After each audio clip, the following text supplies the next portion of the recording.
Assalamualaikum warahmatullahi wabarakatuh. Waalaikumsalam warahmatullahi wabarakatuh. Bagaimana kabarnya anak-anak? Alhamdulillah baik. Alhamdulillah. Mudah-mudahan kita dilindungi oleh Allah dan dapat menjalankan aktivitas dengan sebaik-baiknya. Ya, seperti biasa, sebelum kita memulai pelajaran pada hari ini, kita berdoa terlebih dahulu. Silakan ketua kelasnya untuk memimpin doa. Siap, gerak. Hormat, gerak. Tegak, gerak. Berdoa, mulai.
Waalaikumsalam warahmatullahi wabarakatuh. Mudah-mudahan dengan pembacaan doa hari ini, semua apa yang kita minta dikabulkan oleh Allah Subhanahu wa taala. Amin amin ya rabbal alamin. Ya, sebelum kita memasuki pelajaran pada hari ini, silakan lihat kerapian lokalnya terlebih dahulu.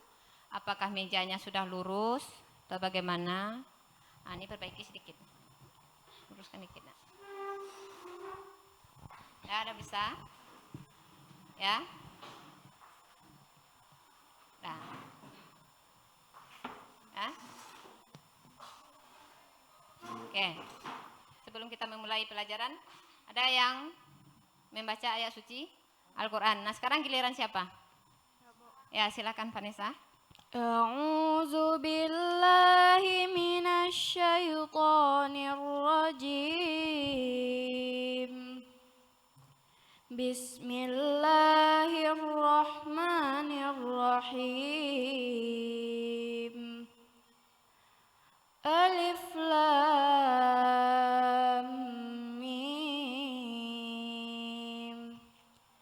Dzalikal kitabu la raiba fihi hudal lil muttaqin. Alladzina yu'minuna bil ghaibi wa yuqimunas salata wa mimma razaqnahum yunfikun. Sadaqallahul azim.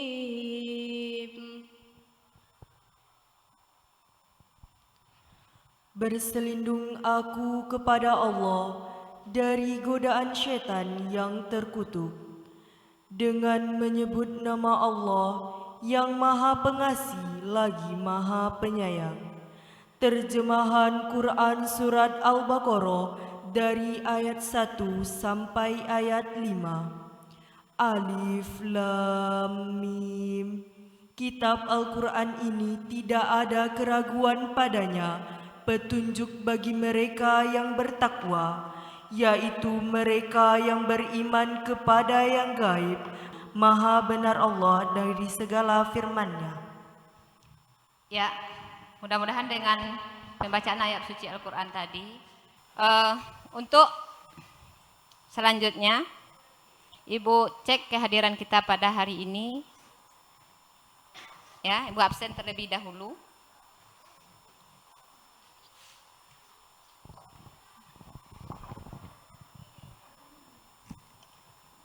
Agestu, Aisyah, Alia, Dea, Dani, Dina, Dini, Elsie,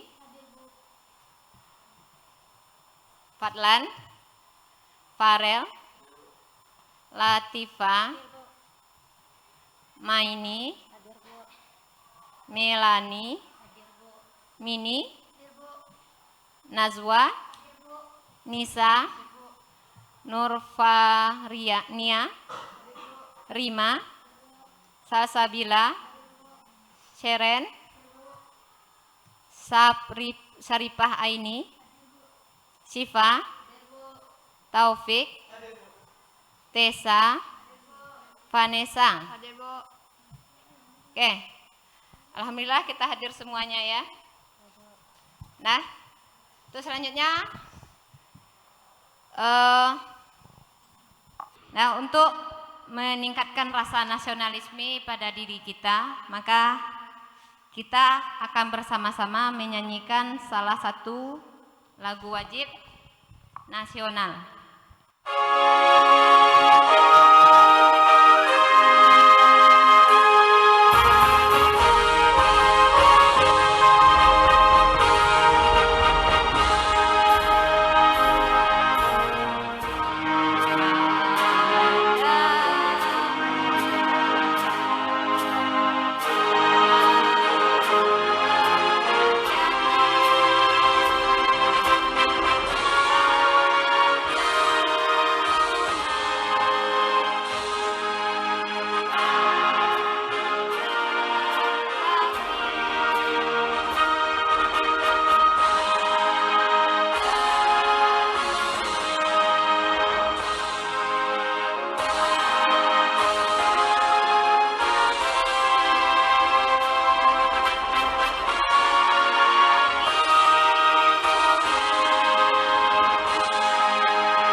Ya, rasa nasionalisme harus tertanam dalam diri kita.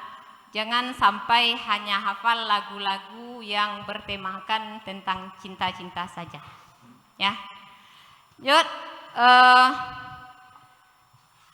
tadi rasa nasionalisme ya. Ibu yakin rasa agama kita juga tinggi, dan di antara kita mungkin sudah ada yang menjadi hafiz Al-Quran. Ya, untuk selanjutnya kita akan membacakan ayat pendek. Ayat yang akan kita bacakan adalah surat Al-Kafirun. Bisa? Ya, silahkan dipimpin oleh ketua terlebih dahulu, nanti disambung dengan bersama-sama.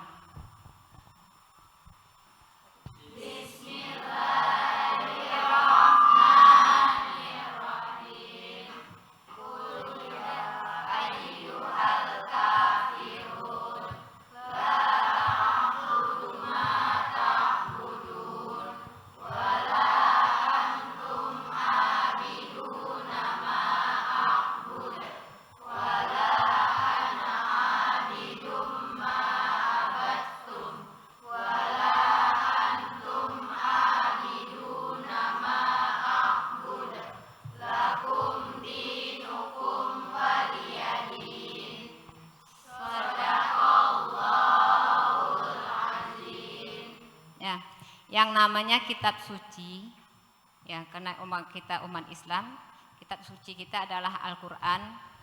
Harapan Ibu setiap kita ada membaca Al-Quran di rumah, ya, tidak dicukupkan hanya di sekolah saja, ya. Dan sekarang perhatikan video motivasi berikut ini.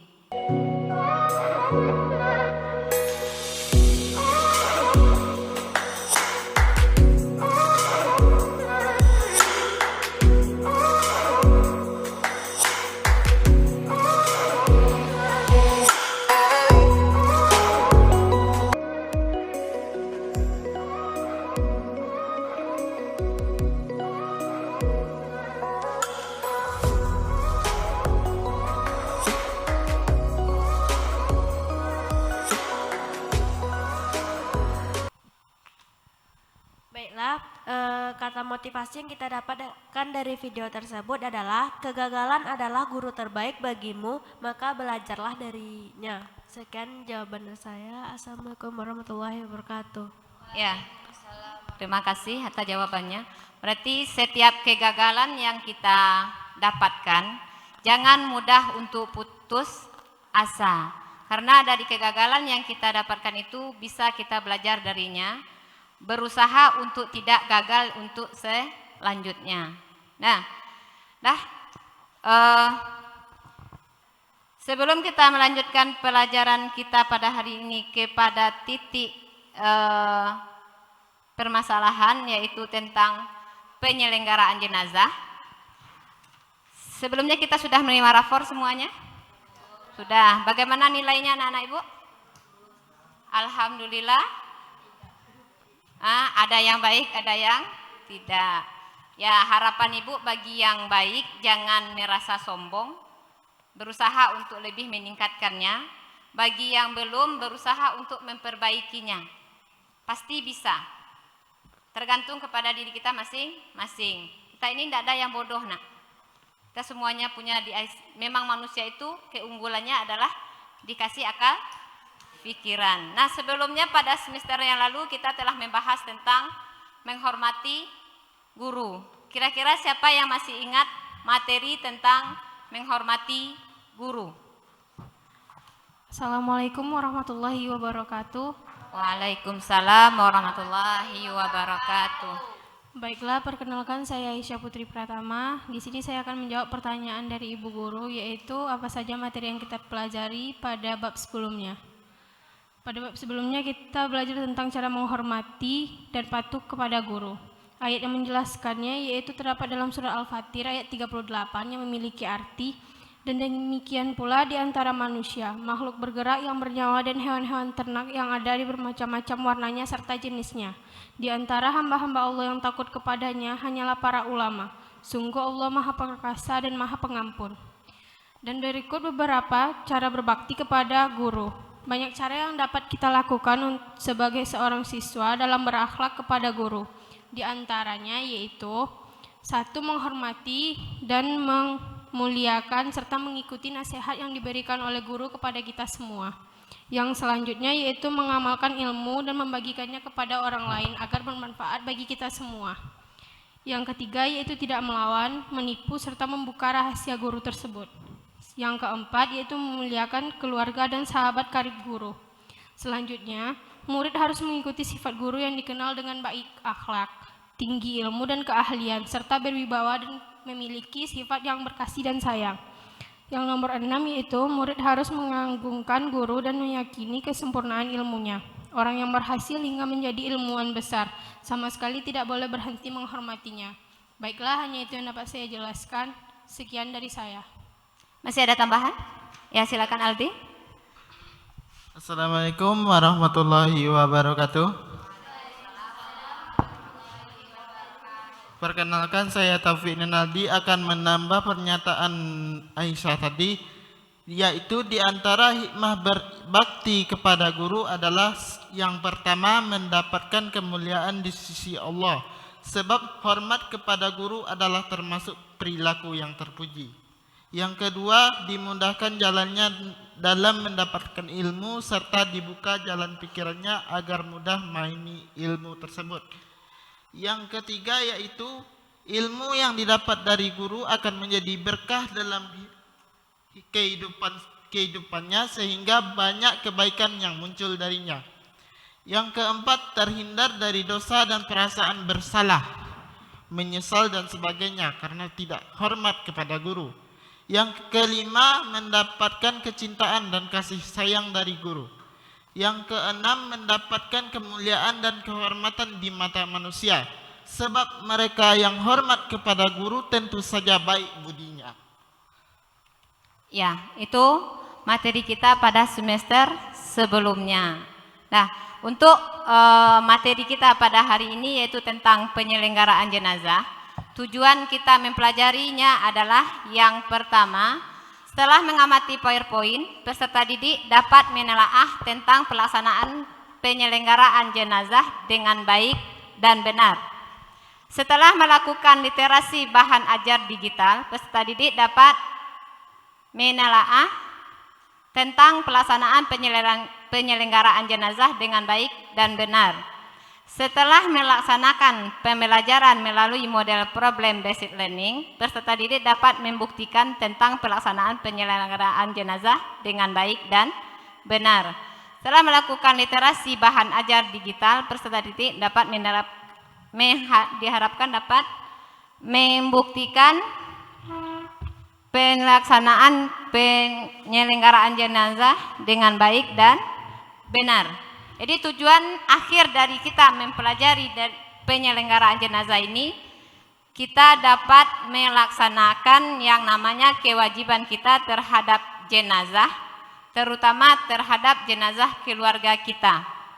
Ya, nanti ada yang meninggal di tempat kita, kita bisa memandikan, bisa mengafani, bisa menyalatkan, bisa menguburkannya. Yang paling dari yang 4 yang paling banyak dikerjakan orang adalah yang tidak ada batasnya adalah mengerjakan sholatnya atau menyelenggarakan sholat bagi jenazah. Nah, itu tujuan dari kita mempelajari penyelenggaraan jenazah ini. Nah, untuk materi pada hari ini yang akan kita bahas adalah sebelum kita melangkah kepada penyelenggaraannya. Ya, itu masalah usia dan kematian. Ya, usia dan kematian. Untuk mengukur pemahaman Ananda semua dalam materi tentang penyelenggaraan jenazah, maka sebelum Ibu menyampaikan materinya, Ibu adakan yang namanya pretest. Nah, pretestnya Ibu lakukan dengan cara di Google Drive, di Google Form ya. Silakan keluarkan HP-nya. Ibu kirimkan linknya di WA grupnya ya. Kalau masing-masing pula Ibu kirim susah, makanya Ibu kirim aja di WA grup. Dah? Sudah ada kelihatan? Udah, silakan kerjakan. Ibu kasih waktu selama 12 menit.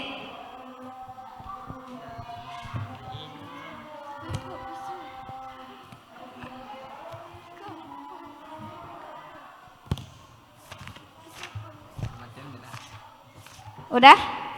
Di sini Ibu lihat masih banyak yang belum paham tentang materi penyelenggaraan jenazah. Mudah-mudahan setelah kita mempelajarinya pada hari ini mendapatkan ilmu yang baru dan dapat menjawab pertanyaan selanjutnya dan bisa melaksanakannya dalam ujian nanti ya. Ya. Nah, sekarang kita masuk kepada kegiatan inti dan silakan perhatikan video berikut ini.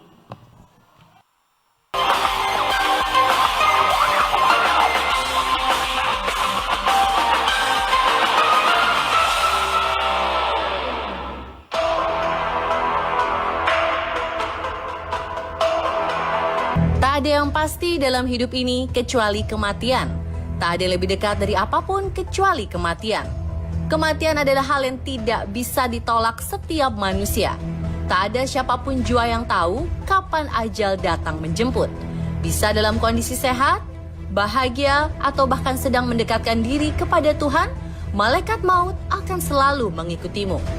Beberapa kejadian berikut ini akan menyadarkan kita bahwa malaikat maut bisa menjemput siapa saja dalam kondisi apapun tanpa pandang usia, status, serta jenis kelamin. Awas, dia selalu mengikutimu. Ini putus nyawa. Dalam acara peragaan busana, model terjatuh sudah biasa karena masalah sepatu atau terselip gaun panjang. Video berikut menunjukkan seorang model pria penuh percaya diri berjalan di atas catwalk. Ketika hendak kembali ke arah backstage, tiba-tiba Thalys Soares memperlihatkan gestur tubuh yang aneh.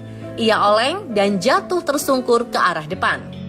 Awalnya para penonton mengira jatuhnya Soares merupakan bagian dari show. Namun kepanikan terasa ketika mulut Soares terlihat mengeluarkan busa. Petugas medis bergegas memberikan pertolongan pertama sebelum ia dilarikan ke rumah sakit. Tapi seperti yang malaikat maut tak menunjukkan belas kasih karena pada akhirnya nyawa Soares tidak tertolong. Soares merupakan sosok yang sangat menjaga kesehatannya. Ia menerapkan pola makan sehat dan rajin berolahraga setiap hari. Penyebab kematian Soares masih belum diketahui. Diduga ia memiliki kelainan bawaan yang tidak terdiagnosa sejak lahir.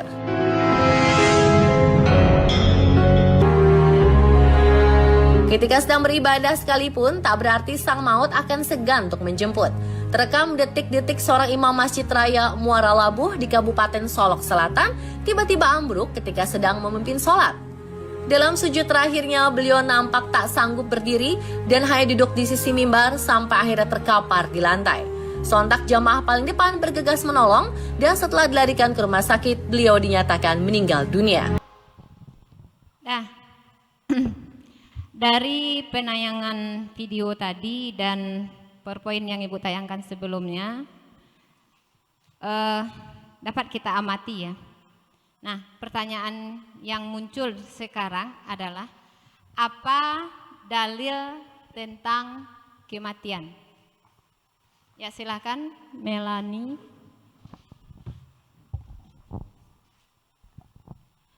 Assalamualaikum warahmatullahi wabarakatuh. Assalamualaikum warahmatullahi wabarakatuh. Saya Melani Putri akan membacakan dalil tentang kematian. A'udzu billahi minasy syaithanir rajim. Bismillahirrahmanirrahim. Kullu nafsin dha'iqatul maut wa innama tuwaffawna ujurakum yawmal qiyamah faman zuhziha anin nari wa udkhilal jannata faqad faz wa mal hayatud dunya ila mata'ul ghurur. Shadaqallahul azim. Yang artinya, setiap yang bernyawa akan merasakan mati, dan hanya pada hari kiamat sajalah diberikan dengan sempurna balasanmu.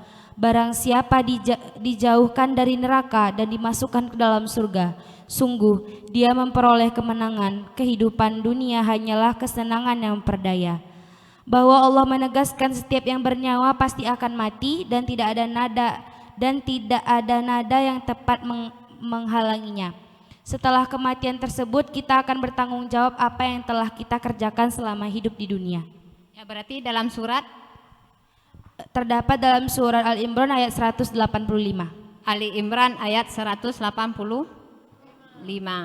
Nah, selanjutnya pertanyaannya, bagaimana kematian itu datang kepada kita? Ya, silakan Mini. Assalamualaikum warahmatullahi wabarakatuh.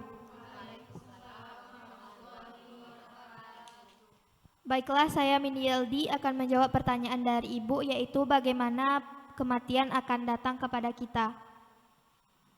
Bahwa tidak ada yang pasti dalam dunia ini selain kematian. Tidak ada yang dekat dari apapun kecuali kematian. Kematian tidak dapat ditolak oleh setiap makhluk. Tidak akan ada seorang pun yang tahu kapan ajal akan menjemput. Baik dalam keadaan bahagia, sehat, sedih, ataupun sedang mendekatkan diri kepada Tuhan. Malaikat maut akan selalu mengikuti kita. malaikat maut akan mendatangi kita tanpa pandang usia, status, pangkat maupun jenis kelamin. Ya. Yang pasti kematian akan datang menjemput kita. Kapan, di mana, dan dalam keadaan apa tidak akan pernah kita mengetahuinya. Dan tidak bisa pula diundur untuk kedatangannya. Diundang juga tidak bisa. Diminta-minta untuk mati juga tidak bisa. Ada orang yang bunuh diri tapi tidak mati. Tujuan Allah mungkin bagi orang yang tidak mati setelah bunuh diri adalah membuka pintu tobat. Mudah-mudahan orang tersebut masih mau kembali ke jalan Allah. Oke, untuk merilekkan suasana, Ibu kasih hiburan ya. Sudah pernah bertepuk-tepuk? Anak soleh, rajin sholat, rajin ngaji, orang tua dihormati, cinta Islam sampai mati. La ilaha illallah Muhammad Rasulullah. Islam, Islam, yes, neraka, no.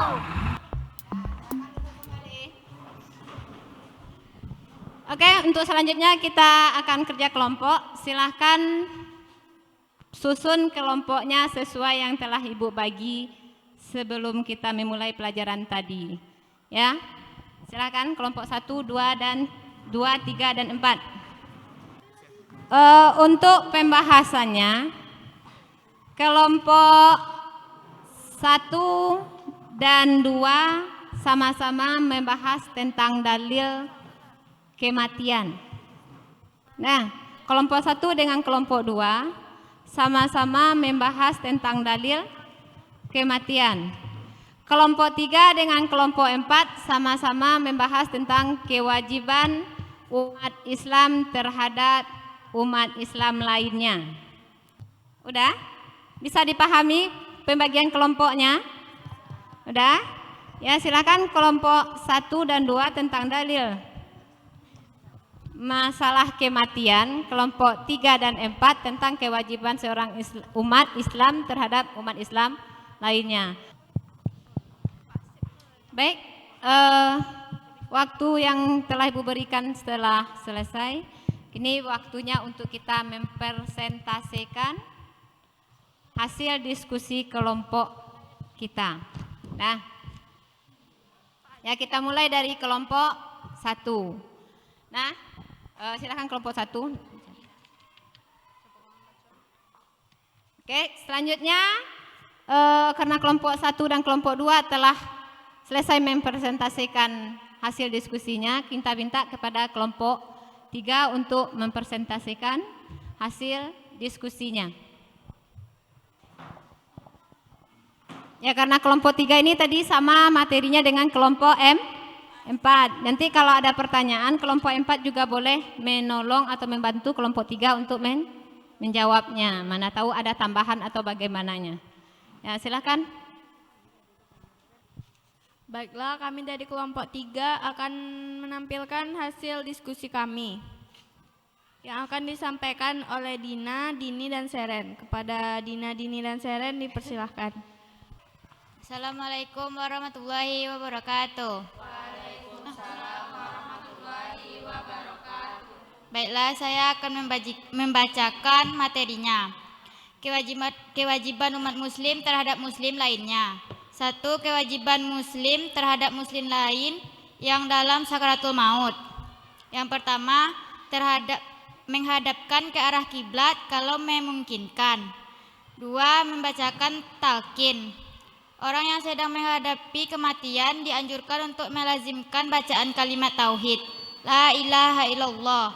Sejumlah hadis menerangkan keutamaan ucapan kalimat tauhid sebagai kalimat terakhir yang diucapkan seseorang. Hal ini mudah dipahami mengingat kalimat tauhid merupakan kalam paling mulia. Tidak ada kalimat yang lebih mulia dari kalimat tauhid. Oleh karena itu, Rasulullah menyebut pahala surga bagi mereka yang mengakhiri ucapannya dengan kalimat tauhid. Sesuai dengan sabda Rasulullah yang artinya, bila seseorang mengalami sakaratul maut, hendaklah memperbanyak bacaan kalimat la ilaha illallah, agar kalian agar kalimat tauhid menjadi kalimat terakhir yang diucapkannya. Yang kedua, mengajak berbaik sangka pada Allah. Kewajiban muslim terhadap muslim lainnya yang telah meninggal dunia. Apabila seseorang telah dinyatakan positif meninggal dunia, ada beberapa hal yang harus disegerakan dalam pengurusan jenazah oleh keluarga, yaitu memandikan, mengafani, menyalati dan menguburkannya. Namun sebelum mayat itu dimandikan, ada beberapa yang harus diperhatikan kondisi jenazah, yaitu seperti pejamkan mata dan memohon ampun kepada Allah atas segala dosanya. Yang kedua, tutuplah seluruh badan dengan kain sebagai penghormatan dan agar tidak kelihatan auratnya. Yang ketiga, ditempatkan di tempat yang aman dari jangkauan binatang. Yang keempat, bagi keluarga dan sahabat-sahabat dekatnya tidak dilarang mencium si mayat. Baiklah, sekian dari materi kami. Apakah ada kelompok lain yang ingin bertanya? Silakan kalau ada kelompok yang mau bertanya. Assalamualaikum warahmatullahi wabarakatuh. Saya Maini Nazifa dari kelompok 3 akan bertanya, kelompok 2 akan bertanya kepada kelompok 3. Tadi kelompok 3 menjelaskan bahwa kita boleh mencium jenazah. Bagaimana dengan pendapat yang mengatakan bahwa kita dilarang mencium jenazah karena ditakutkan akan menetes air mata kita di dekat jenazah? Hanya itu pertanyaan saya. Terima kasih. Assalamualaikum warahmatullahi wabarakatuh. Terima kasih atas pertanyaan dari kelompok 2. Ya, pertanyaan dari kelompok 2 akan dijawab oleh Seren. Kepada Seren, kita persilahkan.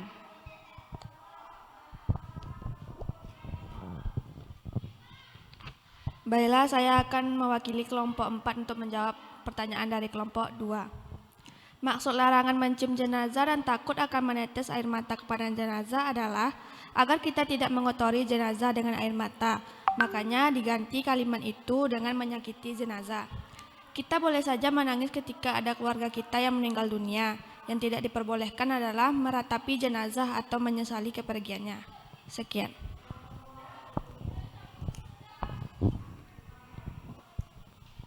Baiklah, hanya itu jawaban dari kelompok kami. Apakah ada pertanyaan lain?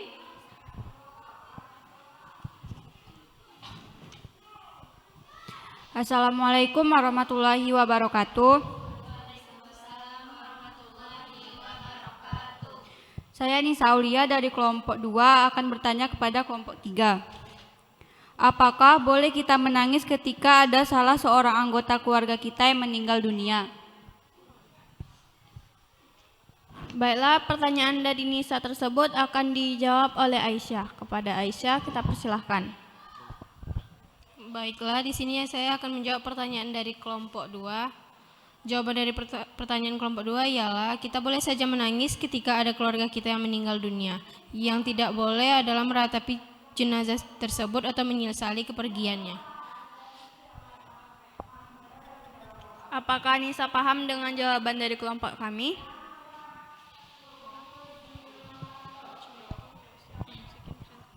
Baiklah, kami akan menutup sesi pertanyaan. Sekian diskusi atau penampilan dari kelompok kami.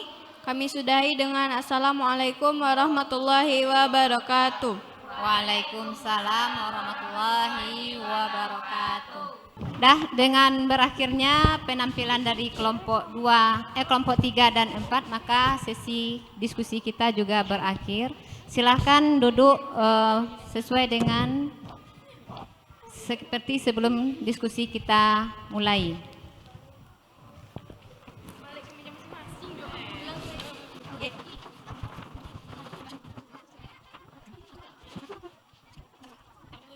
Untuk materi kita pada hari ini sampai di sana. Tapi sebelum kita menutup pelajaran pada hari ini, siapa yang bisa menyimpulkan materi kita dari awal sampai akhir?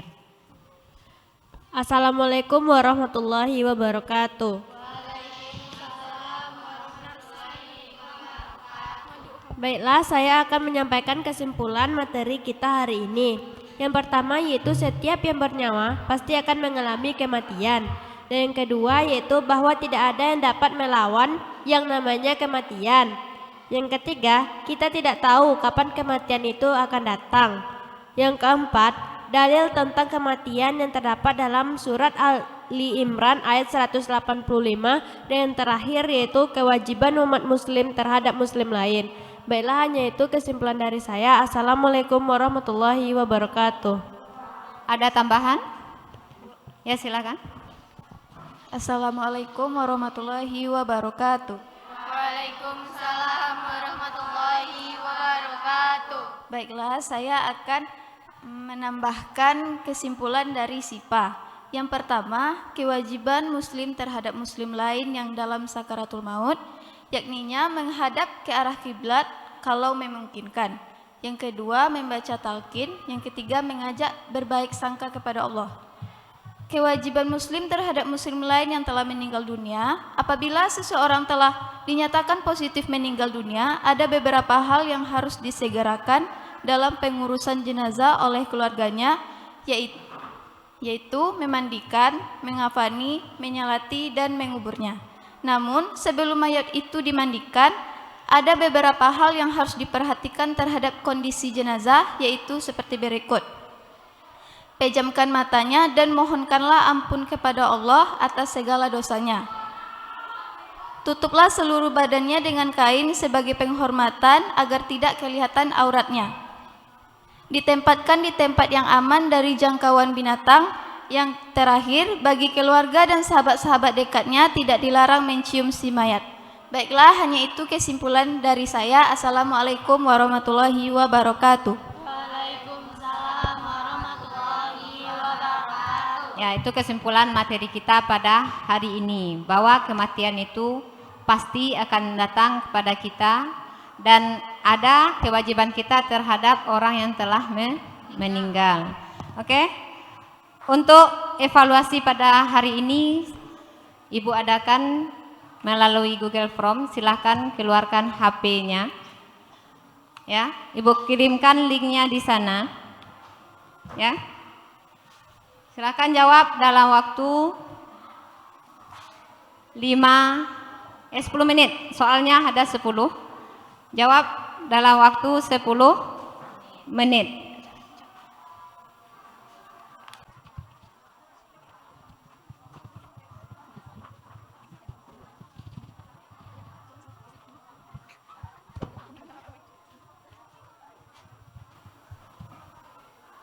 Dah? Hasilnya sudah nampak di sini ya. Ada peningkatan dari sebelum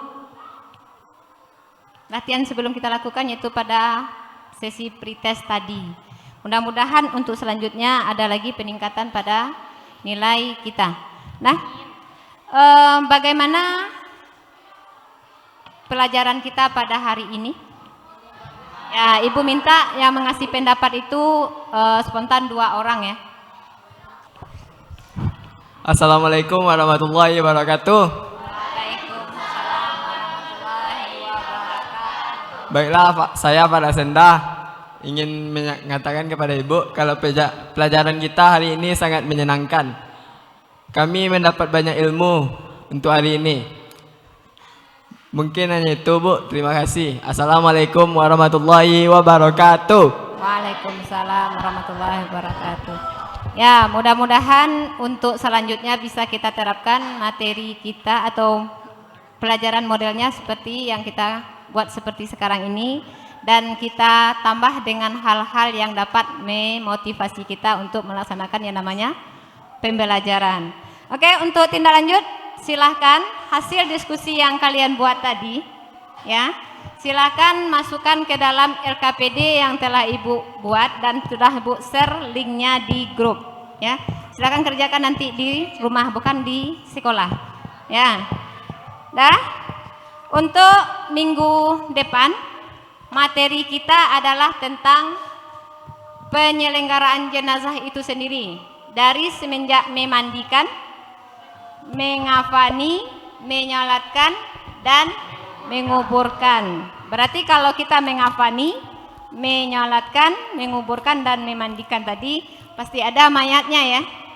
Ya, siapa yang rela jadi mayat besok? Dadah? Oh, belum ada yang mau menjadi mayat ya. Ya, mudah-mudahan materi untuk selanjutnya lebih mudah untuk kita pahami dan bisa kita terapkan dalam kehidupan sehari-hari.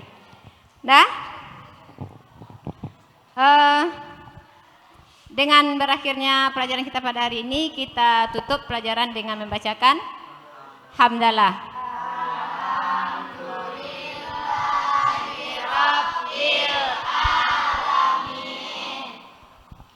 Assalamualaikum warahmatullahi wabarakatuh.